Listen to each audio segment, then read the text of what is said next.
السلام علیکم ناظرین، احساس نیوز میں آپ کو خوش آمدید کہتے ہیں۔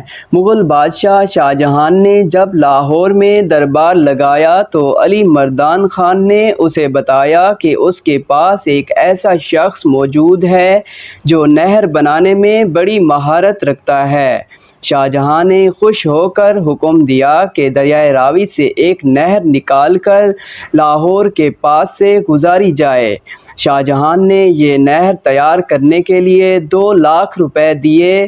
1 سال کے بعد جب شاہ جہاں دوبارہ لاہور آیا تو نہر مکمل ہو چکی تھی۔ بادشاہ نے حکم دیا کہ اس نہر کے کنارے ایک وسیع و عریض اور بہت خوبصورت باغ تعمیر کیا جائے اور اس باغ میں بارودی، شاہی غسل خانے، فوارے اور جا بجا پھولدار درخت لگائے جائیں۔ بادشاہ نے اس کام کے لیے خلیل اللہ خان کو مقرر کیا، لہٰذا خلیل اللہ خان نے ملک کے کئی اور افسروں کے ساتھ لگا کر اس باغ کی تعمیر شروع کر دی۔ باغ کے لیے درختوں کے پودے قندھار اور کابل سے منگوائے گئے۔ یہ باغ شالامار تھا جو 80 ایکڑ زمین پر پھیلا ہوا ہے۔ اس باغ کا سنگ بنیاد 1637 میں رکھا گیا۔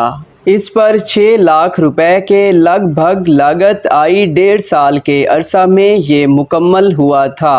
شاہ جہاں نے لاہور کے قریب جو باغ لگوایا اس کا نقشہ کشمیر والے باغ کے مطابق تھا، لہٰذا اس کا نام بھی شالامار باغ رکھ دیا گیا۔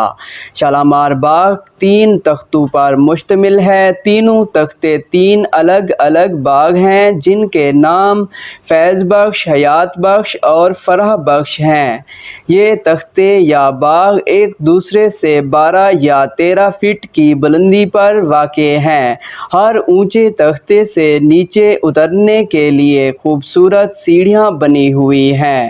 باغ میں ایک دلکش تالاب بھی بنا ہوا ہے جس میں بہت سارے فوارے لگے ہوئے ہیں۔ فواروں کا پانی سنگ مرمر کے حوضوں میں گرتا ہے۔ یہ فوارے گرمیوں کے موسم میں جگہ ٹھنڈی رکھنے کے لیے لگوائے گئے تھے۔ یہاں پر سنگ مرمر کے 5 خوبصورت 12 دریا بنائی گئی ہیں۔ بادشاہ ان دریوں میں بیٹھ کر برسات کا نظارہ کیا کرتا تھا۔ باغ کے ایک حصے میں جسے حیات بخش کہتے ہیں، سنگ مرمر کا ایک بہت ہی خوشنما تخت بنوایا گیا ہے۔ شاہ جہاں اس تخت پر بیٹھ کر اپنا دربار لگایا کرتا تھا۔ کچھ فاصلے پر سنگ مرمر کی ایک آبشار بنی ہوئی ہے۔ کہا جاتا ہے کہ اورنگزیب عالمگیر کی بیٹی زیب النساء چونکہ شاعرہ تھی اس لیے اکثر اس جگہ بیٹھ کر شعر کہا کرتی تھی۔ شالامار باغ میں شاہ جہاں نے اپنے لیے حمام بھی بنوایا تھا۔ حمام کے 3 حصے تھے، ایک حصے میں 2 فوارے اور دوسرے حصے میں حوض ہے۔ اس حوض میں گرم اور ٹھنڈا دونوں طرح کا پانی لایا جاتا تھا۔ سنگ مرمر کے کئی طاقچے چراغ رکھنے کے لیے بنوائے گئے تھے۔ جب یہاں چراغ جلائے جاتے تھے تو حوض میں گرنے والا پانی بارش کا سماں پیدا کرتا اور چراغ کی روشنی بجلی کی چمک کی طرح معلوم ہوتی۔ بادشاہ اس نظارے سے بہت لطف اٹھاتا تھا۔ باغ فرح بخش جسے پائیں باغ بھی کہا جاتا ہے، حیات بخش سے نیچے بنا ہوا ہے۔ شالامار باغ میں بہت پھولدار درخت لگے ہوئے ہیں۔ شاہ جہاں نے جب لاہور آیا تو امیروں اور وزیروں نے عرض کی کہ حضور شالامار باغ مکمل ہو چکا ہے۔ بادشاہ باغ میں داخل ہوا تو شالامار کا حسن دیکھ کر باغ باغ ہو گیا۔ اس وقت شاہ جہاں کے نائبین نے حاضر ہو کر مبارکباد دی اور سب نے مل کر شاہی حکومت کی بہتری اور برتری کے لیے دعائیں مانگی۔ کی۔ اس موقع پر ملک کے بڑے بڑے عالم، فاضل اور بزرگ موجود تھے۔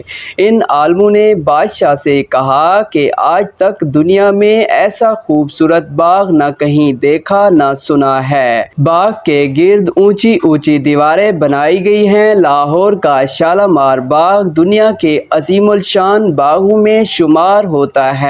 یہی وجہ ہے کہ جب کسی دوست ملک کا سربراہ، بادشاہ یا کوئی نامور شخص پاکستان کے دورے پر آتا ہے تو لاہور میں شالامار باغ کی سیر ضرور کرتا ہے۔ یہ باغ مغل بادشاہوں کی عظمت کی منہ بولتی یادگار ہے۔ اقوام متحدہ کے ادارے یونیسکو نے اس باغ کو عالمی ثقافتی ورثے کا حصہ قرار دیتے ہوئے اس کی بقا اور تحفظ کے لیے خصوصی مہم شروع کر رکھی ہے۔ اگر ہماری ویڈیو اچھی لگی ہو تو چینل کو سبسکرائب کریں، لائک کریں اور ویڈیو کو شیئر کریں۔ اگلی ویڈیو میں ملتے ہیں۔ اللہ حافظ۔